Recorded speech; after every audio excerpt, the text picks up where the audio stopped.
ஹே இல்லைங்க இன்னைக்கு நம்ம ஜங்க் கூட ஒரு ஒன் ஷாட் தான் பார்க்க போகிறோம். My possessive boyfriend. So ஹீரோனா நம்ம ஜங்குக்கு தான், ஹீரோயின் வந்து நம்ம வாயன் தான் ஹிவர் நேம். ஸோ லெட்ஸ் கனி to the one shot. So இப்போ ஸ்டார்டிங் சீனில் வாயன் வந்து ஒரு பெயிண்டராக இருக்கா. ஸோ அதனால் ஒரு பெயிண்டிங் ஸ்கூலில் தான் ஒர்க் பண்ணிகிட்ருக்கா. கரெக்டாக ஜங்குக்கும் வரான் வாயனை பிக்கப் பண்ணிக்கிறதுக்கு தான். ஸோ வாயனுக்காக வெளியில் வெயிட் பண்ணிகிட்டு இருக்கும்போது வாயனால ஒரு பையன் கூட வரா. ஜங்குக்குலாம் செம்ம காண்டாகுது, யார் இவன் இவன் கூட இவன் ஏன் வர்றான் அப்படின்ட்டு வேகமாக வாங்கிக்கிட்ட வந்து, ஏய் யார் அது, இவன் யார், உன் புது பாய் ஃப்ரெண்டா, புதுசாக என்ன பிடிச்சிட்டியா? டே ஏன்டா அப்படி கத்துற, அவன் என்னோட சீனியர்டா. என்னது சீனியரா? ஆமாம், நான் தான் சீனியர். ஏன் நீ இதுக்கு முன்னாடி என்னை பார்த்தது இல்லையா சங்கு? நான் எத்தனை வாட்டி உன்னை காலேஜில் பார்த்துருக்கேன், நீயும் வாயனும் ஒன்றா சுற்றுறத நிறையா வாட்டி பார்த்துருக்கேன். ஓ அப்படியா, அப்போ வாயன் வந்து என்னோட கேர்ளுங்கிறது உங்களுக்கு தெரிஞ்சிருக்குமே. ஆ தெரியுமே, ரொம்ப நல்லது அப்படின்னு வாயனை பிடிச்சி எடுத்துகிட்டு போயிட்டுருக்கான். வாயனும் கையை தட்டி விட்டுட்டு, டேய் என்னடா நினச்சிட்டு இருக்க, ஏன்டா இப்படி பொசசிவ் ஆகிட்டு இருக்க? ஏய் நான் ஒன்றும் பொசசிவ் ஆகலை, ஏதோ மேலே லவ் அப்போ பொங்கிட்டு வருது, ஏன் அவன் பொசசிவாக இருக்கக்கூடாதா? உனக்கு பிடிக்கலையா என்ன? பொண்ணுங்களுக்கு பசங்க பொசசிவாக இருந்தால் ரொம்ப பிடிக்கணும்ல இருக்கும். டேய் பசங்களுக்கு தான்டா பொண்ணுங்க ரொம்ப பொசசிவாக இருந்தால் பிடிக்கும், நீ என்னடா மாற்றி சொல்கிற ஜங்கு? பரவாயில்ல, இப்போ என்ன, எனக்கு ஒரு கிஸ் கொடு, எனக்கு கம்ஃபர்ட் பண்ணிப்போம். எது, நடு ரோட்டில் வச்சு உன்னை கம்ஃபர்ட் பண்ணுறதா? பண்ணி தொலை, எனக்கு அதெல்லாம் தெரியாது. டேய் என் மானத்தை வாங்காதடா, என்னோடய ஸ்டூடெண்ட்ஸ்லாம் உள்ளே இருக்காங்க, அவங்க பார்த்தாங்கன்னா என்ன நினைப்பாங்க? இங்கே பார், யார் நினச்சாலும் எனக்கு அதை பற்றி கவலை கிடையாது, நீ ஒழுங்காக பண்ண. ஜங்குக் நீ திருந்தவே மாட்டியில்ல, ஏன் இப்படி பண்ணிகிட்ருக்க? உன் லிமிட்டை நீ க்ராஸ் பண்ணுறடா. என்னோடய ஸ்டூடெண்ட்ஸ்லாம் ரொம்ப சின்ன பசங்க, அவங்க முன்னாடி நானே இப்படி நடந்துக்கிட்டா, நம்ம டீச்சரே இப்படி நடந்துக்கிறாங்களே, அப்போ நம்ம இப்படி நடந்துக்கிட்டால் தப்பில்லைன்னு நினைப்பாங்க. ஸோ வேணாம், இதெல்லாம் ரொம்ப தப்பு. ஓ அப்படியா, ரொம்ப தப்போ? அப்போ இதுக்கு முன்னாடி நீ எனக்கு கிஸ் பண்ணதில்லை, நானும் ஒன்றும் பண்ணதில்லை, நம்ம லிமிட்டெல்லாம் க்ராஸ் பண்ணது கிடையாது, அப்படி தானே? சொல்கிறீ அப்படி தானே? ஐயோ எதுக்கட கத்துற, அங்கே பாரு எல்லோரும் பார்த்துட்ருக்காங்க. ஓ உனக்கு மற்றவங்கள பற்றி தான் கவலையா? எது அந்த சீனியர் பார்க்குறனோ ரொம்ப கவலையாக இருக்கோ?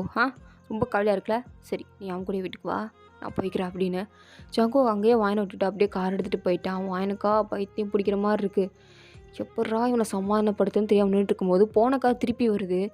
என்ன சமாதானம் ஆகிட்டானோ அப்படின்ட்டு சிரிச்சிட்டே அப்படியே ஜங்குக்க பார்த்தா அவன் வெளில இறங்கி வந்து அப்படியே வானை பிடிச்சி கிஸ் பண்ணுற மாதிரி போகிறான். அப்போன்னு பார்த்தா 2 குழந்தைங்க வானுக்கு விஷலாம் பண்ணிட்டு போகும். அந்த பிள்ளைங்க பார்க்குது, வானுக்கு ஒரு மாதிரி ஆகிடுச்சு. டப்புன்னு ஜங்குக்கு அப்படியே தள்ளி விட்டுட்டா. அவள் தள்ளி விட்ட ஃபோர்ஸில் ஜங்குக்கு அப்படியே காருக்கு அந்த சைடு போய் விழுந்துட்டான். எல்லோரும் பார்த்து சிரிக்கிறாங்க. ஜங்குக்கு ரொம்ப அசிங்கமாக போச்சு. அப்படியே வானை பார்த்து, உனக்கு நான் அவ்வளோ சீப்பாக போயிட்டேன்ல, எனவே தள்ளி விட்டுட்டீங்களடி, இதுக்கடுத்து என் மூஞ்சில் முடிச்சிடாத சரியா? நல்லா கேட்டுக்கோ, மூஞ்சிலே முடிச்சிடாத. கேட்குதா உனக்கு, காது கேட்குதா இல்லையா? ஜங்குக் சாரி ஜங்குக், நான் எக்ஸ்பிளைன் பண்ண. இங்கே பார், நீ ஒன்றும் கிளிக்க வேண்டாம், நீ எவன் கூடயா சுற்றி இல்லை எவன் கூடயே போய் தொலை, என் பின்னாடி மட்டும் தயவு செஞ்சு வந்துடாதா அப்படின்ட்டு கார் எடுத்துகிட்டு மறுபடியும் வேகமாக போயிட்டான். வானுக்கு இந்த டைம் அழுகே வந்துடுச்சு. அப்படியே அழுதுகிட்டே நிற்கும் போது சீனியர் வேறு வந்து, என்னாச்சும் வான் ஏதாவது ப்ராப்ளமா அப்படின்ட்டு வான்கிட்ட பேசுகிறாங்க. வானுமே ஒன்றும் இல்லை அப்படின்னு சொல்கிறா. ஒரு டிஷ்யூலாம் எடுத்து கொடுத்து அவனோட கண்ணெல்லாம் தொடச்சி விட்றாரா. ஆனால் ஜங்குக் போனவன் மிரர் வழியாக அதெல்லாம் பார்த்துட்டா. இன்னும் கோவம் வருது. ஸோ இன்னுமே ஃபாஸ்ட்டாக தான் காரை ட்ரைவ் பண்ணிட்டு போயிட்டுருக்கான். ஆனால் வான் அன்றைக்கி ஈவினிங் வீட்டுக்கே வரல. ஜங்குக்கும் வாயனும் லிவிங்கில் இருக்காங்க. ஸோ அதனால் இவன் நைட்டு ஃபுல்லாக வரலையா, அப்போ அவன் கூட போயிருக்கா அப்படின்னு இன்னும் தான் கோவம் வருது. ஆனால் வாயன் வந்து அவனோட ஃப்ரெண்டு லியா கூட தான் ஸ்டே பண்ணியிருப்பா. ஸோ காலையில் எழுந்திரிச்சதும், சாரி அவனை நைட்டு வந்து டிஸ்டர்ப் பண்ணிட்டேனா? என்னடி நீயும் ஜங்குக்கும் லவ் பண்ணி லிவிங்க்கு போகிறதுக்கு முன்னாடி நீ இங்கே தானே ஸ்டே பண்ண, மறந்துட்டியா என்ன? ஒரு திங்ஸ் கூட இங்கே தான் இருக்குது, நல்லா கண்ணை வச்சுப்பாரு. இல்லை இருந்தாலும் நான் ரெண்ட்டு பே பண்ணாமல் தானே. இங்கே பாரு வாயன், நம்ம 2 பேர் ஃப்ரெண்ட்ஸ், அதுவும் சின்ன வயசுலேருந்து. இந்த சின்ன விஷயத்துக்குலாம் நான் ரொம்ப சோகமாவேன், டிஸ்டர்ப் ஆவேன், அப்படிலாம் நீ நினைக்காத, உன் தப்பு தான். என்ன தான் உனக்கும் ஜங்குக்கும் பிரச்சனை? நானும் நைட்லேருந்து கேட்டுட்ருக்கேன், நீ எதுவுமே சொல்ல மாட்டேங்கிறா. அந்த ஜங்குக் பையன் வேறு எனக்கு 10 வாட்டி கால் பண்ணிட்டான், நானே கால் அட்டன் பண்ணாமல் இருக்கேன். என்னது உனக்கு கால் பண்ணானா? ஆமாம், அவன் எப்படியும் திமிர் பிடிச்சா இல்லை கோவம் வந்தா இல்லை உன்னை திட்டான்னு வச்சுக்கோயேன், அவனை கண்டிப்பாக கால் பண்ண மாட்டான். எனக்கு தான் கால் பண்ணி அவன் எங்கே இருக்கா கேட்டு சொல்லு அப்படின்னு எனக்கு தான் கால் பண்ணுவான்னு எனக்கு நல்லாவே தெரியும். ஆமாம் தெரியும், ஆனால் அப்படி இருந்து என்ன பிரயோஜனம்? அவனுக்கு தான் என் மேலே கொஞ்சம் கூட அக்கறையே கிடையாது. சும்மா சும்மா சந்தேகப்பட்டுகிட்டே இருக்காண்டி, ஒரு புரிஞ்சிக்கவே மாட்டேங்கிறானே என் ஃபீலிங்ஸ் எப்படி இருக்கும், நான் அவன் மேலே எந்த மாதிரி ஒரு ஃபீலிங்ஸை வச்சுருக்கேன் அப்படிங்கிறது அவனுக்காக புரிஞ்சிக்கவே முடியல. கூட வேலை பார்க்குற கொலீக்ஸ் கிட்டே பேசினா கூட நீ எதுக்கு அவங்ககிட்ட பேசுகிற அப்படின்னு தான் அவன் கேட்குறான். அவன் கூட தான் கூட வேலை பார்க்குற பொண்ணை வீட்டுக்கெலாம் கூப்பிட்டு வந்திருக்கான். நான் ஏதாவது சொல்லியிருக்கேனா? அவங்கள நல்லா தானே ட்ரீட் பண்ணேன், இவன் மட்டும் ஏன்டி இப்படி இருக்கான்? நான் மட்டும் அவனை புரிஞ்சுக்கிறேன்ல, ஏன் அவன் என்ன புரிஞ்சுக்க மாட்டேங்கிறான்? நான் அதுதான் அவன்கிட்ட கேட்குறேன். ஆனால் அவனுக்கு அது புரிய மாட்டேங்குது. என் ஸ்டூடெண்ட்ஸ்லாம் ரொம்ப சின்ன பசங்க. அவங்க முன்னாடி அவன் எனக்கு கிஸ் பண்ணானா, இல்லை நானும் அவனுக்கு கிஸ் பண்ணா அவங்க என்ன நினைப்பாங்க? நம்ம டீச்சரே இப்படி பண்ணும்போது நம்ம இப்படி பண்ணுறது தப்பு இல்லையா அப்படி தான் நினைப்பாங்க. என் வயசுக்கு ஓகே. பட் அது அவங்களோட வயசுக்கு அது ரொம்ப தப்பு. ஸோ அவன்கிட்ட நான் எடுத்து சொன்னாலும் அவனுக்கு புரிய மாட்டேங்குது. திருப்பி சண்டைக்கு தான் வரான். ஸோ நான் என்ன பண்ண சொல்கிறேன்? சரி வான் புரியுது. பட் அதுக்குன்னு இப்படி 2 பேர் பிரிஞ்சிருந்தா மட்டும் எல்லாம் சரியாயிருமா? 2 பேரும் பேசுங்க, எல்லாம் சரியாயிரும். அவன்கிட்ட என்ன பேசுறது? பேசுனா நைட்டே அவன் கூட போனேன், என்ன பண்ணேன் அப்படின்னு டபுள் மீனிங்காக தான் கேட்பானே தவிர்த்து அவன்லாம் புரிஞ்சு நடந்துக்க மாட்டான். அதுவும் ஜங்குக்கா வாய்ப்பே இல்லை அப்படின்னு வான்னு சொல்லிட்டு அப்படியே வேலைக்கு கிளம்பி போகிறான். நேராக ஸ்கூலுக்கு தான் வரா. அவன் ஸ்கூலுக்கு சோகமாக வரதை பார்த்து சீனியர் கண்டுபிடிச்சிட்டான். எப்படியும் உங்கள் 2 பேருக்கு பிரச்சனையாக இருக்கும் அப்படின்ட்டு. அவனுக்கு வாயன் மேலே ஒரு கண்ணு இருக்கும் போல். வாயனை கரெக்ட் பண்ணுறதுக்கே ட்ரை பண்ணுறான். என்னாச்சு வாயன், உன் பாய் ஃப்ரெண்ட் ஒன்று ரொம்ப திட்டானா? நைட்லாம் தூங்கலை போலையே, கண்ணெல்லாம் ஒரு மாதிரி வீங்கி போயிருக்கு. இல்லை சீனியர், அப்போல்லாம் எதுவும் இல்லை, வேறு எதுவும் நடிச்சிக்காதீங்க. சரி சரி, இன்றைக்கி பாடி பெயிண்டிங் தான். என்னது, பசங்களுக்கு அதான் சொல்லித்தரணும்? ஆமாம், அதுக்கு மாடலே நான் தான். நீ என் பாடி மேலே தான் பெயிண்ட் பண்ண போகிற அப்படின்னு சொல்கிறான். ஸோ வாயனுமே சரி ஒர்க் ஆச்சு, என்ன சொல்ல முடியும் அப்படின்ட்டு சரின்னு சொல்லிட்டா. ஸோ அப்போ தான் கரெக்டாக ஜங்குக்கும் வாயனை பார்க்கலாம் அப்படின்ட்டு கார் எடுத்துகிட்டு வந்து நிற்கிறான். ஆனால் அங்கே மிரர் வழியாக அவன் நடக்கிறதெல்லாம் பார்க்குறான். அவன் ஷர்ட் இல்லாமல் அந்த சீனியர் உட்காந்துருக்கான். வாயனோட கிட்ட போய் க்ளோஸாக அவனுக்கு பாடியில் அப்படியே பெயிண்ட் பண்ணிக்கிட்டே பசங்களுக்கு சொல்லி தந்துட்டுருக்கா. ஆனால் வாயனமோ பசங்களுக்கு தான் கிளியராக சொல்லி தந்துட்டுருக்கான். அந்த சீனியர் வாயனை மேலே கீழேயும் பார்த்துட்ருக்கான். பிகாஸ் அவன் க்ளோஸாக வந்து நிற்கும்போது அவன் பார்க்கக்கூடாத இடத்துல ஒரு மாதிரி பார்க்க ஜங்குக்கு அப்படியே கோவம் வந்துடுச்சு. வந்த கோவத்துக்கு அப்படியே இறங்கி ஸ்கூலுக்குள்ளே வரான். வாட்ச்மேன் எல்லோரும் தடுக்கிறாங்க, எல்லோரும் தூக்கி போட்டு மிதிக்கிறான். வான்னு என்னடா சத்தம் அப்படின்ட்டு அவளும் பார்க்குறா. பார்த்தா ஜங்கு இப்படி வரதை பார்த்துட்டு இவன் ஏன் இப்படி வரான் அப்படின்னு அவன் ஷாக்காக நிற்கும் போது அவன் வந்த வேகத்துக்கு அந்த சீனியரை ஒரே எத்திட்டு என்ன தைரியம் தான் ஏன் வான் அப்படி பாப்பா அப்படின்னு கத்துறான். வானும் வாயை மூடி ஜங்கு, உனக்கு எப்போ பாரு எல்லாம் தப்பாக தான் தெரியுமா? அது ஜஸ்ட் ஒரு பெயிண்டிங், அது ஒரு ஹார்ட். நீ என்னடா இப்படி பண்ணிகிட்ருக்க? இங்கே பாரு, அது என்ன கருமமோ எனக்கு அதெல்லாம் தெரியாது. உன்னை அவன் எப்படி பார்த்தான் தெரியுமா? தெரியுமா உனக்கு? எனக்கு எல்லாம் தெரியும், நீ வாயை மூடிட்டு போ அப்படின்னு சொல்லும்போது அவன் வாயனே பலான்னு அரைஞ்சிட்டு இருந்த பெயிண்டிங்லாம் வாயன் மேலே ஜங்குக்கு மேலே எல்லார் மாதிரியும் கொட்டி விட்றான். பெரிய கலாட்டாவே நடக்குது. ஸோ இங்கே வாயனுமே அப்படியே ஸ்கூலை விட்டு வெளில வரா. ஃபுல்லாக பெயிண்டிங், மூஞ்சில் அங்கங்கே பெயிண்டிங்காக தான் இருக்குது. ஸோ ஜங்குக்கோட ஃபேஸ்லேயே அப்படி தான் இருக்குது. வான் அப்படியே திட்டுறான். அவனை எப்படி பார்த்தா உனக்கு என்னடா வந்துச்சு? அதான் சண்டை போட்டு நேற்று பெரிய இவன் மாதிரி போனீங்களே, இப்போ எதுக்கு வந்த? உனக்காக வந்தல, சொல்ல தான் செய்வேன். இங்கே பாரு, உன்னை பார்க்குற பார்வையே சரியில்லை, அவன் கூட பழகாத. இங்கே பாரு, அவனை பார்க்குற பார்வை சரியில்லைன்னு எனக்கு தெரியும். ஒரு பொண்ணாக இருந்துட்டு எனக்கு என்ன தெரியாமல் இருக்குன்னு நினைக்கிறியா? நான் அவன்கிட்ட டிஸ்டன்ஸ் கீப் அப் பண்ணிட்டு தான் இருக்கேன். நீ என்னை புரிஞ்சிக்கவே மாட்டில்ல. உனக்கு எப்போ பாரு நீ பண்ணுறதா சரி, நான் பண்ணுறது தப்பு, அப்படி தானே? ஏன்டா அப்படி பேசுகிற? உனக்கு உனக்கு புரியாதுல்ல. நான் மட்டும் தானே உன்னை லவ் பண்ணுறேன்னு என்ன லவ்வே பண்ணல. ஜஸ்ட் நான் உன் கூட இருக்கேன் அப்படின்ற மாதிரி தான் நினச்சிட்டு இருக்கேன். அதனால் உனக்கு இப்படிலாம் சந்தேகம் வருது. எனக்கு உன் மேலே நம்பிக்கை இருக்குடி, அவனுக்கு மேலே நம்பிக்கை இல்லை. உன்னை தான் பண்ணிட்டாங்க, என்ன பண்ணுறது? இப்படி மாற்றி பேசுகிறல போ அப்படின்ட்டு அப்பாட்டு காரில் ஏறி உட்காந்துக்கிட்டா. அவள் அழுகிற மாதிரி போயிட்டா. ஜங்குக்கும் சரி இவ அழுகிறாளே அப்படின்னு அவரும் நேராக வீட்டுக்கு வந்துட்டார். வீட்டுக்கு வந்து வான் அப்படியே வேகமாக போய் அப்படியே அவளோட திங்ஸ் எல்லாம் எடுத்து தூக்கி வீசுறா. ஜங்குக்கும் பின்னாடியே வந்து இதுக்கு மேலாம் பொறுமையாக இருக்க முடியாதுன்னு வாயனை பிடிச்சி கெட்டு இழுக்கிறான். அவங்க பாடியில் அங்கங்கே பெயிண்டாக இருக்குல்ல. ஸோ அவனோட ஃபேஸில் பாதி இது பெயிண்டாக தான் இருக்குது. வாயனை இப்போ பார்க்க க்யூட்டாக வேறு இருக்கா. ஜங்குக்கு வாயனை பார்த்து சிரிச்சுட்டு பார்க்க ரொம்ப க்யூட்டாக இருக்குடி, ஒழுங்கா விடு, நீ எதுவும் பண்ண வேண்டாம், ஒழுங்கா அங்கேருந்து போ, நான் பேசாமல் இந்த வீட்டிலேருந்து கிளம்பி போயிடுறேன், நான் லியா கூட ஸ்டே பண்ணிக்கிறேன். ஓ, அப்போ நேற்று நைட்டு ஃபுல்லாக நீ லியா கூட தான் இருந்த அப்படி தானே? ஆமாம், அவள் கூட தான் இருந்த. இப்போ என்னப்போ உனக்கு? ஏன் ஏதாவது வேறு பையன் கூட இருந்தேன் நினச்சிக்கிட்டியோ? அடிச்சேன்னு வச்சுக்கோ. ஏன் அப்போ அதை அடித்த மாதிரி இந்த பாரு கண்ணை சவந்திருக்கு. இது உண்மையாக சவந்திருக்கா இல்லை பெயிண்டிங்கா? இது ஒரிஜினல் தான். ஓ, ஒரிஜினலா? இரு டெஸ்ட் பண்ணி பார்ப்போம் அப்படின்ட்டு கிஸ்லாம் பண்ணி பார்க்குறான். வாயனும் நீ என்ன பண்ணுற அப்படின்ட்டு அவளுக்கு ஒரு மாதிரி ஷையெல்லாம் ஆகுது. ஸோ ஜங்குக்கு சும்மா இல்லாமல் வானோட லிப்ஸெல்லாம் பிடிச்சி ஃபோர்ஸை கிஸ் பண்ணுறான். வானும் ஸ்டார்டிங்கில் நோன்னு சொல்லிகிட்டு இருந்தா. அதுக்கடுத்து அவளுக்கே அந்த கிஸ் எல்லாம் ரொம்ப மெல்ட் ஆகிடுச்சு. ஸோ அதனால் அவளும் எதுவும் சொல்லாமல் அமைதியாக நிற்கிறா.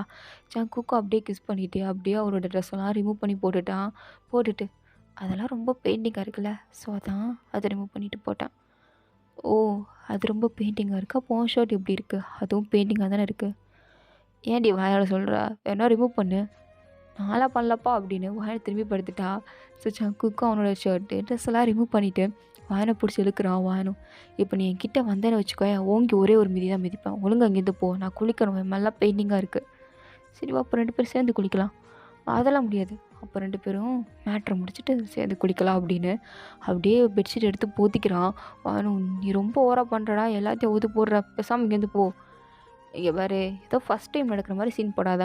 இங்கே வா. நான் வரல, எனக்கு ஒரு மாதிரி ஷையாக இருக்குது.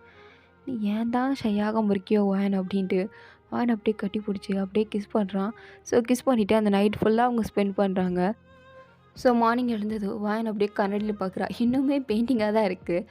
இன்னும் வாஷ் பண்ண வர மாட்டேங்கிறான். இந்த பையன் விடுவான்னு பார்த்தா 1 2 3 வாட்டி பண்ணுறானே, ஏன் தான் இப்படி ஸ்ட்ராங்காக இருக்கானோ அப்படின்னு வாயனால் எந்திக்க முடியல போல். அப்பாட்டுக்கு உட்காந்துருக்கா. ஜங்குக்கு எழுந்திரிச்சிட்டு, என்னடி தங்கம் போய் குளிக்கலையா, எப்படி உட்காந்துருக்க? என்னால் எழுந்துச்சி நடக்கவே முடியலடா, போய் தூக்கிட்டு போடா. ஓ, உங்களை தூக்கணுமா? அப்போ கிஸ் பண்ண தூக்குறேன். நேற்றுலேருந்து எத்தனை கிஸ்ஸை வாங்கினேன், உனக்கு இன்னுமா ஜங்குக்கு பற்ற மாட்டேங்குது? நீ எனக்கு எவ்வளோ கொடுத்தாலும் எனக்கு பத்தாது. ஏன் லைஃப் லாங் நீ கொடுத்துட்டே இருந்தாலும் எனக்கு பத்தவே பத்தாது. நான் வேணும்னு கேட்க தான் செய்வேன். ஸோ நீ என்ன பண்ணு, எனக்கு கொடு. ஜங்குக்கானா நீ என்னை படுத்தி எடுக்கிறடா. அப்படியா, சரி பரவாயில்ல கொடு. ஜங்கு, என்ன ஜங்கு இந்த மாதிரிலாம் குலையாத, நான் எதாவது பண்ணிட போகிறேன் அப்படின்ட்டு 2 பேரும் அப்படியே கிஸ் பண்ணிகிட்டே சிரிச்சிட்ருக்காங்க. அப்போ ஜங்குக்கு மிரரில் பார்த்துட்டு, என்னடி நம்ம 2 பேரும் இவ்வளோ கன்றாவையாக இருக்கோம் அப்படின்னா, பெயிண்டிங் கூட இப்படி பண்ணால் ஓமலை இருக்கிறது ஏமலை விட்டுது, ஏமலை இருக்கிறது ஓமலை விட்டுது, இப்படி ஒட்டிக்கிட்டே இருந்தால் எப்பட்றா? அதான்டி, நம்ம 2 பேரும் எப்பவுமே ஒட்டிக்கிட்டே தான் இருக்கணும், பிரியவே கூடாது. ஸோ அதை தான் சிம்பாலிக்காக இப்படி சொல்கிறாங்க. உன் தலையால. ஆமாண்டி, ஆமாம், ஆனால் இப்படியே சொல்லு அப்படின்னு வானு தூக்கிட்டு அப்படியே ரெஸ்ட் ரூம் போகிறான். ஸோ 2 பேரும் ஒன்றாவே குளிக்கிறாங்க. வானுக்குலாம் ரொம்ப வெக்கமாக வருது, இவன் இப்படிலாம் பண்ணவே மாட்டானே அப்படின்னு வானுக்கு ரொம்ப புதுசாக இருக்குது. ஸோ அப்படியே வானு, நான் ஒர்க்குக்கு போகிறேன்னு சொல்லும்போது தான் ஜங்குக்கு கோவம் வருது. நீ கண்டிப்பாக போகணுமா? ஆமாம், நான் கண்டிப்பாக போகணும். நேற்று நடந்ததுக்கு வர நான் சாரி கேட்கணும். நீ ஏன்டி கேட்கணும்? நீ எந்த தப்பு பண்ணல, நான் தானே பண்ணேன். நான் வேணா உனக்காக வந்து கேட்குறேன், நீ எல்லாம் என் முன்னாடி சாரி கேட்காத அப்படின்னு அவனே வாயில ஸ்கூலுக்கு கூப்பிட்டு போகிறான். அங்கே இருக்கிற பிரின்ஸிபலும், நீ எதுவும் தப்பாக நினச்சிக்காத வாயன், அந்த சீனியர் பையன்தான் ரொம்ப தப்பாக பிஹேவ் பண்ணுறான், மற்ற டீச்சர்ஸும் அவனை பற்றி கம்ப்ளைண்ட் பண்ணிட்டு தான் இருக்காங்க, அதனால் நான் என்ன பண்ணிட்டேன், அவனை ஸ்கூலை விட்டு தூக்கிட்டேன், நீ எதை நினச்சி ஃபீல் பண்ணாத வாயன், சாரிம்மா அப்படின்றாங்க. அப்போ ஜங்குக்கு பிரின்ஸிபல் கிட்ட, சாரி மேம், நானும் அப்படி வந்து நடந்திருக்கக்கூடாது, என்ன தான் இருந்தாலும் உங்கள் அப்பா வம்சம் இல்லாமல் அப்படி வந்து நடந்தது என் தப்பு தானே, மன்னிச்சிருங்க. பரவாயில்லையே, உன் பாய் ஃப்ரெண்ட் ரொம்ப நல்லவனாக இருக்கான், இந்த பையனை விட்டுறாத அப்படின்னு. பரவாயில்ல தம்பி அப்படின்னு சொல்லிட்டு அவங்களும் போயிட்டாங்க. அவனுக்குலாம் ரொம்ப ஆச்சரியமாக இருக்குது, இது என் பாய் ஃப்ரெண்டா அப்படின்ற மாதிரி அவனை பார்க்குறா. அவனும், நான் கொஞ்சம் பாசிட்டிவ் தான், ஆனால் அதுக்குன்னு ஓ மேலே லவ் இல்லாமல் கேரிங் இல்லாமல் இல்லடி, எனக்கு இந்த உலகத்துலேயே ஒன்றை மட்டும்தான் பிடிக்கும் அப்படின்னு சொல்லிட்டு இருக்கும்போது அங்கே ஸ்கூலுக்கு நிறையா ஸ்டூடெண்ட்ஸ் வந்து அப்படியே வந்துட்டுருக்காங்க. இருக்கிற எல்லாருமே குட்டி குட்டி குழந்தைங்க. ஸோ வாய்னா அவங்களெல்லாம் பார்த்துட்ருக்காங்க. எல்லாருமே good morning miss, good morning மிஸ்ன்னு விஷ் பண்ணிக்கிட்டே இருக்காங்க. சில குழந்தைங்களாம் வந்து, மிஸ் மிஸ், சொல்லு, என்னம்மா, இது யார் உங்கள் பாய் ஃப்ரெண்டா? அச்சோ அப்பெல்லாம் கேட்கக்கூடாது, இந்த வயசில் இப்பெல்லாம் பேசக்கூடாது, உள்ளே போ. இல்லை மிஸ், பரவாயில்ல சொல்லுங்கள், எனக்கு ஆல்ரெடி ஒரு பாய் ஃப்ரெண்ட் கூட இருக்கான், என் பாய் ஃப்ரெண்டும் இப்படி தான், உங்கள் பாய் ஃப்ரெண்ட் மாதிரி பார்க்க சூப்பராக இருப்பான், ஸோ நீங்கள் தயங்காமல் என்கிட்ட சொல்லுங்கள் அப்படின்னு தம்ஸ்அப்லாம் காட்டிட்டு போகுது. ஸோ ஜங்குக்கு இந்த பிள்ளைய பார்த்து சிரிச்சிட்டு, பரவாயில்லையடி, உன் ஸ்டூடெண்ட்ஸ்லாம் உன்னை விட பெட்டராக இருப்பாங்க போல். எது, நீ எந்த வகையில் சொல்ல வர? இப்போ எதுக்கு நீ பொசிட்டிவ் ஆகுற? பசங்களுக்கு இந்த பொசிட்டிவ் ஆகிற பொண்ணுங்களாம் ரொம்ப பிடிக்குமா, அப்படியே கட்டி பிடிச்சி கிஸ் பண்ணிடுவாங்களாம். குழந்தைங்க முன்னாடி பண்ணாதடா, அதுக்கு தான் நான் அன்றைக்கி உன்னை தள்ளி விட்டேன், அது வேறு மாதிரி போயிடுச்சு, அதுக்கு நான் சாரி கேட்கல, இப்போ கேட்குறேன், சாரி மன்னிச்சிடு. நான் என்றைக்கோ அதெல்லாம் மன்னிச்சிட்டேன், நான் பண்ணது தப்பு தான். 2 பேரும் தப்பு பண்ணி சாரி கேட்குறோம், அதுக்கடுத்து கொஞ்சம் இருக்க மேடி, நம்ம 2 பேரும் வெக்கமே இல்லைல்ல, சத்தியமாக இல்லை அப்படின்னு 2 பேரும் அப்படியே சிரிச்சிட்டே இருக்காங்க. ஸோ இதோட இந்த ஒன் ஷாட் ஸ்டோரி வந்து கம்ப்ளீட் ஆகுது. தேங்க்யூ ஃபார் வாட்சிங் கைஸ். இந்த வீடியோ உங்களுக்கு பிடிச்சிருந்தா ப்ளீஸ் மறக்காமல் எல்லோரும் சப்ஸ்கிரைப் பண்ணுங்கள், லைக் பண்ணுங்கள் கைஸ் ப்ளீஸ். நான் எடுக்கிற எஃபர்ட்டுக்கு கொஞ்சமாவது ரெஸ்பான்ஸ் பண்ணுங்கள், ஓகேங்களா?